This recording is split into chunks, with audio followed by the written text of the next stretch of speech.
வணக்கம். நான் மாதவரம் வழக்கறிஞர் ஏழுமலை. அனைவருக்கும் பொங்கல் நல்வாழ்த்துக்கள். மே 17 இயக்கம் சார்ந்த தம்பி, எங்கள் ஆசை தம்பி, எங்கள் அன்பு தம்பி, இப்போது கேடுகட்ட தம்பி, திராவிடத்தின் கைக்கூலி தம்பி, வேடதாரி, தமிழர்களுக்காக நாங்கள் பாடுபடுகிறோம் என்று சொல்லிக்கொண்டு, தமிழ் இனத்துக்காக நாங்கள் பாடுபடுகிறோம் என்று சொல்லிக்கொண்டு, தமிழ் இனத்தை அழித்து ஒழிக்கிறத நாங்கள் பார்த்து கொண்டிருக்க முடியாது என்று சொல்லிக்கொண்டு நாடகம் ஆடிய, இந்த கித்தாப்பு வேலை செஞ்ச, இந்த கேடுகட்ட, இந்த மானங்கட்ட, இந்த சூடு சொரணை கட்டவனுங்களாம் நிறைய பேர் இருக்கலாம்னு சொன்னேன் இல்லையா? அந்த சொரணை கட்டவன்ல தான், மானங்கட்டவன் தான் இந்த திருமுருகன் காந்தி. இவன் பக்கா பசுந்தோல் போர்த்திய புலி அப்படின்னு தான் சொல்லணும். பசுந்தோல் போர்த்திய புலி அப்படின்னு சொல்லுவாங்க இல்லையா? இவன் அப்படிதான் இவனுடைய வேஷம். அதாவது இலங்கையில தமிழர்கள் கொல்லப்பட்ட போது இவன் என்னமோ உண்மையா தமிழர்களுக்கு ஆகிற மாதிரியும், இவன் என்னமோ உண்மையா தமிழர்களுக்கு காப்பாற்ற போராட வந்த மாதிரியும், என்னை விட்டா தமிழர்களுக்கு நாதி இல்லைன்ற மாதிரியும் மிகப்பெரிய வேஷம் போட்டவன். இவனை மாதிரி ஒரு வேஷம் போட்டவன் நாட்டில் உலகத்துல பார்க்கவே முடியாது. அப்ப என்ன பண்ணிட்டாங்கன்னா நம்ம இளைஞர்கள்லாம், அடடா இப்படி ஒருத்தன் நம்ம மக்களுக்காக போராட வந்திருக்கிறான், ஆனால அவனை தூக்கி நிறுத்தணும் அப்படின்னு அன்னைக்கு தமிழ்நாட்டு இளைஞர்கள்லாம் நிறைய பேர் கொஞ்சம் அவன் பின்னாடி போனாங்க. இவனா நினைச்சிட்டான், ஆஹா நம்ம நம்ம பின்னாடி பெரும் கூட்டம் இருக்குது, இனிமேல் நம்ம மிகப்பெரிய அரசியல் தலைவனா இல்லாம், அரசியல் நம்ம முன்னெடுக்கலாம் அப்படின்ற மாதிரி இவனோட நினைப்பு. அதாவது எப்ப இருந்தாலும் வேஷம் கலையல்ல, அந்த மாதிரி இவன் என்னைக்குடா தமிழர்களை மறைஞ்சிருந்த தாக்கலாம்ன்றதுல மிகப்பெரிய வல்லவனா இருந்திருக்கிறான்றது அப்ப தெரியல. தெரியாம இவனுக்கு போய் அப்போ இருந்த காலகட்டத்தில் இவனுக்கு சப்போர்ட் பண்ணிட்டாங்க. அதுக்கப்புறம் கொஞ்சம் கொஞ்சமா போகும்போதுதான், காலம் கடக்கும் போதுதான் தெரியுது, ஆடாடா இவனும் அவங்கள சார்ந்தவனா, ஓ அவனா நீ அப்படின்ற மாதிரி தெரிய வந்துதான் இன்னைக்கு அந்த குட்டு உடஞ்சி போய் இவனும் அவன் தான். அடா பாவீங்களா டேய், என்னடா எப்படிடா இவ்வளவு பிரிவுலா பிரிஞ்சு எங்க இனத்தை ஏமாத்தி கஞ்சி குடிச்சிட்டு போலான்னு பாக்குறீங்க? ஏன்னா தமிழ்நாடா அவ்வளவு கேடு கட்டு போய், மானம் கட்டு போய், சூடு சொன்ன கட்டு போய் இடம் கிடக்குறான். எல்லாரும் உங்க திராவிடத்துல காலடியில மண்டி இட்டு பிச்சை எடுப்பான்னு, மானம் உள்ளவன் ரோசம் உள்ளவன் இங்க கோடிக்கணக்கான பேர் இருக்கிறான்டா. எல்லாமே மானம் கட்டுவன் நினைச்சிருந்தா நீங்க. அந்த வகையில வந்தவன் தான் இந்த திருமுருகன் காந்தி. பேரை பார்த்தீங்களா? இதுல கூட இவன் திருட்டு பைய, தமிழன் என்ற போர்வில வந்த இவன் ஆந்திராவில் ஒரு கைக்கூலி. இவன் அங்கிருந்து வேலை தேடி தமிழ் மக்களை ஏமாத்தி எப்படியாவது பிழைக்கலான்னு வந்த கேடுகட்ட பையதான். இதுல வேற பேர் வேற எப்படி வச்சுக்கிறான் பாருங்க, திருமுருகன். எப்படியே, அதாவது இங்க தமிழர்களை ஏமாத்தணும், அதுக்கு திருமுருகன். அங்க மத்தியில யாராவது ஏமாத்தணும், அதுக்கு காந்தி. இங்கேயும் ஏமாத்துவான், அங்கேயும் ஏமாத்துவான், எல்லாரும் ஏமாத்தி என்ன பண்ணுவான், கொண்டு போய் கருணாநிதி குடும்பத்தை கூட அடமான வைப்பான். இதுதான் இந்த திருட்டு பயலோட வேலை. இவன் தான் இந்த திருமுருகன் காந்தி. இன்னைக்கு அதுக்கப்புறம் தான் நம்ம கொஞ்சம் கொஞ்சமா தெரிய வந்து யாரா இவன் இவ்வளவு நல்லவனாகிறானே, இவ்வளவு தமிழர்களுக்கு பாடுபடுறவனாகிறானே, ரொம்ப நல்லவனா இருக்கிறானே அப்படின்லாம் நினைச்சோம். அப்புறம் நாங்களும் போவோம், திருமுருகன் காந்தி இன்னைக்கு போராட்டம் அறிவிச்சிருக்கிறாப்ல, நம்மளும் போய் திருமுருகன் காந்தி போராட்டத்தில் கலந்துக்கணும் போவோம். ஆனா அதுக்கப்புறம் தான் தெரிய வந்தது, அண்ணன் சீமான் வந்ததுக்கு அப்புறம் தான் தெரியுது, அதாவது எப்படியெல்லாம் தமிழை ஏமாறுறான் பாருங்க. ஒவ்வொரு காலகட்டத்திலையும் இவனுங்கிட்ட நாங்க ஏமாந்துருவோம் பாருங்க. எல்லாம் ஐயா எங்க பெருந்தலைவர் காமராஜர் ஐயா இப்ப போனதுக்கு பிறகு கருணாநிதி தமிழ தலைவன் சொல்லி அங்க ஏமாந்து தொலைச்சோம். சரி, அந்த அங்கெல்லாம் ஏமாந்து தொலைச்சோன்னு பார்த்தா இன்னொருத்தர் வந்தாரு, ரொம்ப யோகிய மாதிரி, வை கோபால்சாமி நாயுடு. அவரு வந்தாரு, அவரு ரொம்ப நல்லவர் நினைச்சு அவரு பின்னாடி போனோம். அப்புறம் பார்த்ததான் தெரியுது இவர் தமிழனுக்கான ஆளுனோட, இவன் கருணாநிதி கிட்ட நம்ம எல்லாத்தையும் அடமானம் வைக்க வந்த ஆளு அப்படின்னு அங்க தெரிஞ்சு அங்கிருந்து காரி துப்பிட்டு வெளியே வந்தோம். அங்கிருந்து துப்பிட்டு வெளியே வந்தோமா, சரி நம்மளுக்காக யாராவது இருக்க மாட்டாங்களா, யாராவது வர மாட்டாங்க பார்க்க நம்ம தமிழர்களை காப்பாத்தும் போது இந்த மாதிரி ஒரு பரதேசிகளாம் வந்தான். எப்படி எல்லாம் எங்கிருந்து வரான் பாரு, எல்லாம் இந்த நெல்லூர், தாடா, காலாஸ்திரி வழியா இந்த பக்கம் உள்ள வரவங்க தான் வந்துட்டு இங்க எப்படியாவது இவங்களை ஏமாத்துக்கு கஞ்சி குடிக்கலாம் அப்படின்னு வர வந்தான். இப்படிதான் நம்ம ஏமாந்தது தான் இந்த திருமுருகன் காந்தி ஒரு ஐயோகப்ப நம்பி ஏமாந்தான். போக போக தான் தெரிஞ்சது இவனும் ஒரு திருட்டு பைய, இவனும் அந்த கூட்டத்தை சார்ந்தவன், இவனும் அயோக்கிய பையதான் அப்படின்னு எப்ப தெரிஞ்சது? கருணாநிதி கூட்டத்துக்கு பின்னாடி நிற்கும் போதும் கோபால்சாமிக்கு தூக்கி வேலை பார்க்கும் போதும் தீகா பின்னாடி போய் அவங்களுக்கு சொரியும் போதும் தெரிய வந்தது இந்த பரதேசியம் தமிழ் கூட்டத்தை ஏமாத்த வந்த பரதேசி அப்படின்னு. இந்த பரதேசி தான் சீமான் வீட்டை முற்றுகையிட போகிறோம், பெரியாரை இழிவுபடுத்தி பேசிட்டாரு. டேய், நீ தமிழனுக்காக வந்தேன்னு சொன்ன, தமிழ் இனத்தை காப்பாற்ற வந்தவன் சொன்ன, தமிழர்களுக்காக போராட வந்தவன் சொன்ன. என்ன இப்ப உனக்கு பெரியார் போய் நீ முட்டு கொடுக்குற வேலையை நீ பாக்குற? தமிழனுமே இன்னைக்கு பெரியாரோட கருத்துக்களை எழுத்துன்னு இருக்குது. தமிழர்கள் என்ன கருணாநிதி எதுக்கு அதை விட நாங்க எதிர்க்க போறோம், என்னென்ன பேசினாரு பெரியார்ன்றத நாங்க சொல்றதை விட கருணாநிதி சொல்லியிருக்கிறாரு. திராவிட முன்னோடிகள் எல்லாம் நிறைய பேர் சொல்லியிருக்கிறாங்க. இவ்வளவு சொல்லாததே இப்ப புதுசா சொல்ல போறான். இதுல நீ என்ன பெரியாருக்கு முட்டு கொடுத்து இப்ப அவர் காப்பாத்த வந்திருக்கிற. அப்ப பெரியாருடைய பேரன் தானா நீ? ஓ, நீயும் அவனதான், அவன் தானா? நல்லா தெரியுதா உங்க நாடகம் பின்னாடி இருக்கிற டிராமா செட்டிங் எல்லாமே தெரிய வருதுடா. திருமுருகன் காந்தி நீ சீமான் வீட்டை முற்றுகையிட போற. உங்க பெரியார் என்ன பேசினார் தெரியுமா? இங்க இருக்கிற கீழே இருக்குன்னா தெரியாம இருக்கலாம், ஆனா எங்களுக்கு நல்லா தெரியும். அவர் சொல்லும் போது சொல்றாரு, நமக்கும் கீழே 4 பேர் இருக்கிறான் என்பதை நீங்கள் புரிந்து கொள்ளுங்கள். யாரு? நமக்கும் கீழே 4 பேர் இருக்கிறானா.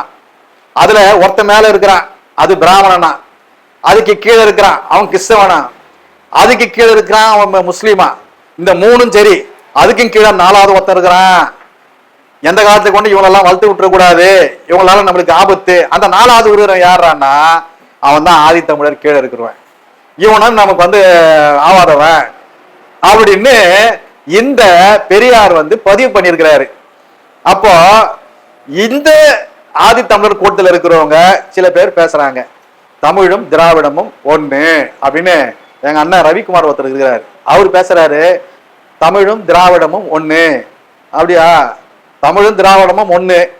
சரி, தமிழுக்கு மொழி இருக்குது, தமிழ் எல்லா நூல்களும் தமிழ் இருக்குது. திராவிடத்துக்கு என்ன மொழி இருக்குது? திராவிட நூல் என்ன இருக்குது? ஏதாவது ஒரு திராவிட நூலை காட்டு, இது திராவிட மொழி நூல் அப்படின்னு சொல்லுங்க. ரவிக்குமார், அண்ணன் ரவிக்குமார் அவர்கள் தமிழும் திராவிடமும் ஒண்ணுன்னு எவனோ ஏமாத்துறான் பரதேசி பயிலுவ. பெரியார் தான் சொல்லியிருக்காரு, நமக்கும் கீழே 4, அந்த 4 பேர்ல நீங்களும் மொத்தம் தானே. அது நீங்க புரிஞ்சுக்கலையா? இதெல்லாம் எல்லாரையும் உன்னை ஏமாத்தினுக்கிறான் அந்த திராவிட. இந்த திராவிட கூட்டத்தோட நீங்க போய் உன்னை ஏமாத்துன்னு இருக்கிறீங்க. எவ்வளவு நாளைக்கு இவங்க ஏமாத்த போறாங்க, நீங்க ஏமாற போறீங்க. அதனால அதை விடுங்க. நீங்க பாவம் அவங்க கிட்ட போய் சிக்கிக்கின்னு நீங்க கஷ்டப்பட்டு இருக்கிறீங்க. உங்களை குறை சொல்ல முடியாது, ஏன்னா உங்க கஷ்டம் எங்களுக்கு தெரியுது. பேசவும் முடியல, மெல்லவும் முடியல, முழுங்கவும் முடியாம நீங்க தவிக்கிறீங்க. என்ன பண்ண முடியும்? ஏன்னா தேர்தல் வேற 2026 தேர்தல் வருது. அந்த தேர்தல்ல ஏதாவது 4 சீட்டாவது கிடைக்கும். அதுக்காக நீங்க போய் அங்க ஏதாவது ஒரு குரல் கொடுத்துதான் ஆகணும். நாம் தமிழர் கட்சிக்கு அந்த நிலைமெல்லாம் இல்லை. இந்த 2 சீட்டு 4 சீட்டு ஒத்த சீட்டு இதெல்லாம் தூக்கி குப்பையில போடு. சீட்டாவது கேட்டாவது எங்க மக்கள் கிட்ட போய் நில்லு. மக்கள் என்ன முடிவு பண்றாங்களோ கொடுத்துட்டு போட்டோம். இது நாம் தமிழர் கட்சியோட நிலைமை இன்னைக்கு. அதுதான். அதுல இந்த திருமுருகன் காந்தி அயோக்கிய பய பெரியாரை பேசிவிட்டார். அதனால் 32 இயக்கத்தை கூட்டினு அவர் சீமான் வீட்டை முற்றுகையிட போறாராம். எப்படி 32 இயக்கம்? டேய், நீ ஆம்பளை தானே, உனக்கு ஏன்டா பின்னாடி 32 இயக்கம் தேவைப்படுது? இன்னைக்கு நாம் தமிழர் கட்சி தைரியமா சொல்லுது, டேய் நாங்க நாம் தமிழர் கட்சி ஒத்தையால வருவோம்டா. நாங்க ஆண் மகனுக்கு ஒரு தமிழ் தாய்க்கும் தமிழ் தகப்பனுக்கும் பிறந்தவன், நாங்க ஒத்தையால நிக்கிறோம். உனக்கு தைரியம் இருக்கிறா? நீ ஆம்பளையா? நீ உன்னோட பிறப்பு சரியா இருந்தா நீ ஒத்தையாலவா? உனக்கு ஏன்டா 32 பேரு 32 இயக்கம்? 32 இயக்கம் எங்களுக்கு தெரியும்டா யார் யாருன்னு பார்த்தோம். நீங்க போன வருஷம் வள்ளுவர் கூட்டத்துல போட்டீங்கல்ல, சீமானை எதிர்த்து வள்ளுவர் கூட்டத்துல போடுறாங்க. 32 இயக்கம் சேர்ந்து ஒரு கூட்டத்தை போடுறாங்க. 32 சேர்த்துலப்பா வள்ளுவர் கூட்டமே அப்படி திரள போகுது அப்படின்னு சொல்லி நாங்க போய் அப்படி பார்க்கலாம் அப்படின்னு சொல்லி ஒரு சுத்து போயிட்டு பார்த்தா 32 இயக்கம் சேர்ந்து செய்யறான். ஆனா மொத்தம் மக்கள் 30 பேர் தான் இருக்கிறான். அதுல 4 பேர் குறையறான். அப்படின்னாடா உங்களோட இயக்கம் லெட்டர் பேட்ல எல்லாம் இயக்கத்தை வச்சு நிற்பீங்களா? மக்களுக்காக நீங்க போராட மாட்டீங்களா? மக்களுக்காக பேசுறதுக்கு முன் வர மாட்டீங்களா? இந்த தமிழ் மக்களுக்காக ஏதாவது 32 இயக்கம் நீங்க போராடி இருக்கிறீங்களா? ஏதாவது இங்க பேசி இருக்கிறீங்களா? மக்கள் காப்பாத்துக்கு ஏதாவது பேசி இருக்கிறீங்களா? 32 இயக்கம் எதுக்குடா வரீங்க? தமிழ் இனத்துக்காக போராடுகிற தமிழ் இனத்தை சார்ந்த தமிழ் இனத்தின் ஒத்தை தலைவன், இன்னைக்கு உலகம் எல்லாம் போற்றக்கூடிய ஒரு தலைவன் சீமான். அந்த தமிழ் இன தலைவனை எதிர்க்கிறதுக்கு இன்னைக்கு இவங்க 32 இயக்கம் வரானுங்களாம். எல்லாம் எவனுங்க? மொத்த பேரும் திராவிட பயலுங்க. எவனும் தமிழனுக்கு சம்பந்தமே இல்லாதவனுங்க. எல்லாரும் திருட்டு பயலுங்க, லெட்டர் பேடு கட்சிக்காரனுங்க. வாங்க, உங்களுக்கு தைரியம் இருக்குது இல்ல? வாங்க. நாங்க என்ன கேட்கிறோம்னா, ஒரு அரசியல் தலைவர் இன்னைக்கு வந்து தமிழ்நாட்டுல அங்கீகரிக்கப்பட்ட ஒரு கட்சியை ஒத்தையால நின்று ஒரே கட்சியா நின்று 15 ஆண்டு காலமா போராடி இன்னைக்கு அங்கீகாரம் பெற்றிருக்கிற ஒரு கட்சி எதுன்னா அது நாம் தமிழர் கட்சி மட்டும்தான். தமிழ்நாட்டுல 32 லட்சம் பேர் இன்னைக்கு வந்து 36 லட்சம் பேர் இன்னைக்கு வாக்களிச்சிருக்கிறான்னா ஒரு கட்சியை நம்பி அது நாம் தமிழர் கட்சி. இப்போ நீங்க ஒத்த சீமான வந்து எதிர்க்கு வந்துருக்கீங்களா? 36 லட்சம் பேர் இன்னைக்கு வாக்களிச்சிருக்கிறான். அது 3.5 ஆண்டுகளுக்கு முன்னால். இன்னைக்கு அது பல கோடி பேரா மாறி இருக்குது. அது வந்து எதிரொலிக்கு போது வருகின்ற இடைத்தேர்தல்ல எல்லாரும் ஒதுங்கிட்டான், மொத்த பேரும் ஒதுங்கிட்டான். பாத்தீங்களா? திமுகவுக்கு பயந்து அண்ணா திமுக உதவாதுன்னு ஒதுங்கிடுச்சு, தேமுதிக ஆகாதுன்னு ஒதுங்கிடுச்சு, பிஜேபி தேவையில்லைன்னு ஒதுங்கிடுச்சு. இப்படி பாட்டாளி மக்கள் கட்சி அது இந்த சமயத்துக்கு உதவாதுன்னு அது ஒதுங்கிடுச்சு. எல்லாரும் ஒதுங்கிடுவான். ஆனா நாம் தமிழர் கட்சி மட்டும் ஒதுங்காது. உங்களை நேருக்கு நேர் சந்திக்கிற ஒரே திராணி உள்ள கட்சி எதுன்னா அது நாம் தமிழர் கட்சி மட்டும்தான். அப்போ அந்த ஒரு கட்சி தலைவர் வீட்டை முற்றுகையில வருவீங்கன்னா உங்க சட்டம் ஒழுங்கு என்னடா புடுங்குது? ஆட்சி செய்யறவங்க என்ன பண்றீங்க? ஒரு அரசியல் தலைவர் வீட்டுக்கு போய் முற்றுகையிடுவான்னா அவன் பேச விட்டு வேடிக்கை பார்ப்பீங்களா? இப்ப நாங்க சொல்றோம் நாம் தமிழர் கட்சி மு.க. ஸ்டாலின் வீட்டை முற்றுகையிட போகிறோம் அப்படின்னு சொன்னா என்ன பண்ணுவீங்க? மறுநாளே வருவீங்களா? உடனே தூக்கின வந்து ஒரு கேஸ போட்டு உள்ள போடுங்க அப்படின்னு சொல்லுவீங்கல்ல. அம்பேத்கர் சொன்னார்ல, அதிகாரம் மிக வலிமையானது, அதை அடைந்து விட்டால் அனைத்தும் எளிதானதுன்னு எங்க புரட்சியாளர் அம்பேத்கர் சொல்லி இருக்கிறார்ல. அந்த அதிகாரம் உங்க கையில இருக்குது. ஆணவத்துல தானே நீங்க இந்த ஆட்டம் எல்லாம் ஆடுறீங்க. அன்னைக்கு வந்தான் ஒருத்தன், கண்ணு பாதி கண்ணு தெரியாத ஒருத்தன், கு. ராமகிருஷ்ணா. அவங்க பாதி கண்ணு காணும். அது என்ன தேவரான்? அவனே எங்க போறான்னு தெரியல. இப்படி தேவரான் தேவிட்டு போய் ஓடு அழுறான், கதறி கதறி அழுவான். எனக்கு ஏன்டா பாவி, இந்த வயசான காலத்துல உங்களுக்கு எதுக்கு? நான் பெரியார தோல்ல தூக்கின்னு போனேன், பெரியார தலையில தூக்கின்னு போனேன், எங்க பெரியாரு போய் இப்படி இழிவா பேசிட்டாங்களே, ஐயோன்னு ஓ ராமான்னு ராமா பேர பேச சொல்லின்னு அழுறான். அந்த அழுறான்னா இப்ப 2வது ஒருத்தர் வராரு, இவரு. அவராவது நீ வந்து எப்படி அழ போறன்றத வந்துட்டு போனதுக்கு அப்புறம் பாத்துக்க.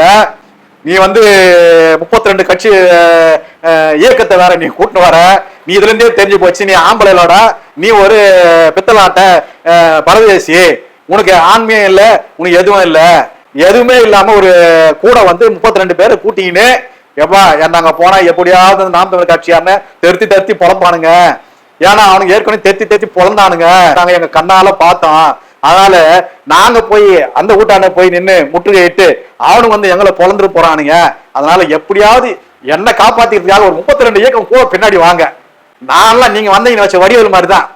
ஏதாவது ஒண்ணு நடந்துன்னு வச்சுக்க, இவர் உள்ள பூந்து காய்ச்சல் பூந்து பின்னாடி ஓடிடுவாரு. அவனுங்க 32 இயக்கம் வந்து மாட்டிக்கின்னு அவனுக்கு அடி வாங்கின்னு போவானுங்க. இதை வந்து அரசாங்கம் விரும்புது. இப்படி ஒரு அரசாங்கத்தை யாராவது பார்த்திருக்க முடியுமா? என்னைக்கு ஒருத்தன் கேடுகட்டத்தனமா ஒழுங்கு சீர்குலைக்கிற விதமா ஒருத்தன் ஒரு தலைவர் வீட்டை முற்றுகையிட போகிறான்னு என்னைக்கு ஒருத்தன் சொல்றானோ அன்னைக்கு அவனை தூக்கி ஒரு கேஸ போட்டு அவனை உள்ள போடணும். இதுதான் திராணி உள்ள ஒரு அரசுக்கு அதிகாரம். ஆனா அந்த அதிகாரம் இருக்கிற ஒரு அரசு இதை வேடிக்கை பார்க்குதுன்னா அப்போ இன்னைக்கு சரி எங்க வீட்டை முற்றுகையிடறதுக்கு வந்துருவீங்க அண்ணன் வீட்டை, நாளைக்கு இதே மாதிரி நீங்க இருந்துருவீங்களா? எனக்கு தெரிஞ்ச திமுக 5 வருஷத்துக்கு மேல எப்பவுமே ஆண்டு ஆட்சி செஞ்சது இல்ல. தேர்தல்களை பார்த்துட்டேன். எனக்கு தெரிஞ்ச திமுக 5 வருஷத்துக்கு மேல ஆட்சி செஞ்சது இல்ல. ஒரு 8 வருஷம் என்னமோ கலைஞர் வந்து அண்ணா ஆட்சி செஞ்ச ஒரு 3 வருஷம் எடுத்துக்கின்னு மீதி ஒரு 5 வருஷம் செஞ்சாரு. அது ஒரு 8 வருஷம் தான். தொடர்ச்சியா வந்து 5 வருஷம் செஞ்சதா நோ வரலாறு. அதனால இன்னைக்கு நாம் தமிழர் கட்சிக்கு வரவன தடுக்க முடியலன்னா நாளைக்கு இதே நிலைமை உங்களுக்கும் வரும். ஆட்சி அதிகாரம் உங்க கையில் தான் இருக்குன்னு நினைக்காதீங்க. இது நாளைக்கே மாறும். இது மக்களாட்சி தத்துவம். இன்னைக்கு உங்களுக்கு ஓட்டு போடுற மக்கள் நாளைக்கு இன்னொருத்தருக்கு போடுவான். அவங்க வந்து ஆட்சிக்கு வருவாங்க. அவங்க ஆட்சிக்கு வந்தாங்கன்னா உங்க நிலைமை என்ன? உங்க வீட்டு வந்து முற்றுகையிட வருவாங்க. அப்போ நீங்க வந்து வேடிக்கை பார்ப்பீங்களா? இருக்கிற அரசாங்கத்தை கேட்க மாட்டீங்களா?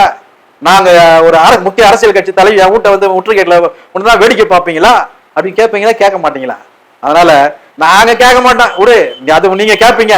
ஏன்னா இலங்கையில ராஜபக்சேவுக்கு நடந்தது இல்ல. ஓனாம்பாரு நினைச்சிருப்பானா ராஜபக்ச என்னைக்காவது நாம வந்து இலங்கையை விட்டு ஓடணும், நம்ம வீட்டை வந்து அடிப்பானுங்க பொழப்பானுங்கன்னு என்னைய நினைச்சு பார்த்திருப்பானா? நினைச்சு பார்த்திருக்க மாட்டான்ல. அது வந்து எல்லா அரசியல் தலைவர்களுக்கும் ஒரு நாளைக்கு நடக்கும். ஏன்னா யோக்கியமான அரசியல் தலைவன் யாரும் இல்லை. அதனால ராஜபக்சேவுக்கே நடந்ததுன்னா உங்களுக்கு நடக்கிறதுக்கு அது நீண்ட காலம் ரொம்ப தூரம் இல்லை. அந்த வாய்ப்பை நீங்களே அடுத்தவங்களுக்கு ஏற்படுத்தி கொடுத்துறாதீங்க. இந்த அரசாங்கத்தையும் நான் இந்த நேரத்துல வந்து இந்த கேள்வியை கேட்கறதுக்கு நான் விரும்புறேன். நாளைக்கு நாம் தமிழர் கட்சிக்காரன் யாரும் இந்த கேள்வியை கேட்கணும்னு சொல்லக்கூடாது இல்ல. அதனால இன்னைக்கு நாங்க சொல்லி வைக்கிறோம். இந்த நிலைமை நாளைக்கு வரும்போது இதையே நாங்க போட்டு ரிப்பீட் பண்ணி அன்னைக்கு நாங்க சொன்னல, நீங்க அன்னைக்கு கேட்டீங்களா, இன்னைக்கு பாத்தீங்களா உங்களுக்கு அந்த நிலைமை அப்படின்னு அன்னைக்கு நாங்க வந்து தூரம் நின்று வேடிக்கை பார்க்கணும் நிலைமை வரும். அதனால அதுக்கு முன்னாடி நீங்க அரசாங்கம் வகிச்சுக்கணும். காவல்துறை அதிகாரிகள் இந்த கேடுகட்ட பயலுவல அவங்கள தூக்கி போய் வழக்கு போட்டு உள்ள போடணும். அது ஒரு இயக்கமா இருந்தாலும் சரி, 32 இயக்கமா இருந்தாலும் சரி, எல்லாம் லெட்டர் பேடு கட்சிங்க. ஒத்தனும் மக்களை போய் சந்திச்சு ஒரு ஓட்டு வாங்காத, வாக்கு வாங்காத எல்லாம் வந்து கேன பயல கட்சிவ இவனெல்லாம் தூக்கி போய் இந்த காவல்துறை உள்ள போடணும்னு நாங்க கேட்டுக்கிறோம். அதனால நாங்க சந்திக்கிறது தயாரா இருக்கிற திருமுருகன் காந்தி, உனக்கு தெம்பும் திராணி இருந்தா வா. 22 நாம் தமிழர் கட்சியா இல்ல இந்த பசுந்தோல் போர்த்திய தமிழினத்தின் எதிரி, தமிழினத்தை வந்து காட்டி கொடுக்க வந்த களவாணி திருமுருகன் காந்தியான நாங்க பார்த்தோம்.